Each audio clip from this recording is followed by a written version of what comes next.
Hiyo ramani ina vyumba viwili na hapa zitahitajika tofali 1800 za blocks. Yes, tofali ni 1800. Kwa watu ambao wanapendelea kutumia tofali za kuchoma au mazingira ambayo unaishi zinapatikana tofali za kuchoma, au sometimes inaweza kuwa ni maamuzi tu, basi utahitajika kuandaa tofali 6000 za kuchoma. Yes, kwa tofali za kuchoma ni 6000. Sasa kwa bati basi zitahitajika bati 58. Bati 58 pekee mpaka kukamilisha hii ramani hapa. Na mbao za kenchi zitahitajika basi zitakuwa ni mbao 110. Sasa hii ramani ina vyumba viwili na mpangilio wake ni mzuri sana kama unaweza kuona hapo kwenye picha.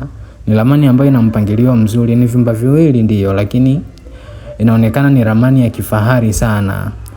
Sasa kati ya vyumba viwili hivyo, kimoja ni master bedroom na kingine ni single. Pia kuna kitchen yani jiko, kuna dining area na sitting area. Yani dining area sehemu ya kulia chakula na sitting area basi ni sebure. Yes, sasa hii ramani nadhani ni miongoni mwa ramani ndogo sana, kwa sababu hii ramani ina ukubwa wa mita 10 kwa 9. Kwa hiyo kiwanja utahitajika kuwa na kiwanja kuanzia square mita 120 tu. Square mita 120 kujenga hili jengo. Unaweza kuangalia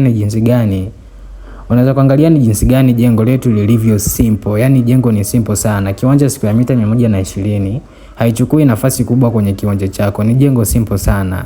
Yes, sasa nadhani kitu cha kwanza cha kuzingatia kabla ya kuanza ujenzi, hakikisha na ramani iliyokamilika. Epuka kuchukua ramani mtandaoni na kumpa fundi ramani bila vipimo. Unaweza kufanya kitu gizani, yani kufanya kitu ambacho ukielewi. Kwa hiyo hicho ndio kitu cha kwanza cha kuzingatia.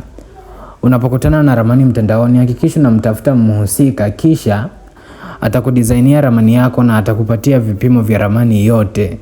Na ukishapata vipimo vya ramani yote, kitu cha pili, fika halmashauri kaombe kibali cha ujenzi. Hakikisha kabla ya kuanza ujenzi una kibali cha ujenzi ili kuepuka migogoro au kusimamishwa wakati umeshaanza ujenzi. Hivyo ni vitu ambavyo vinaweza kurudisha nyuma maendeleo au malengo.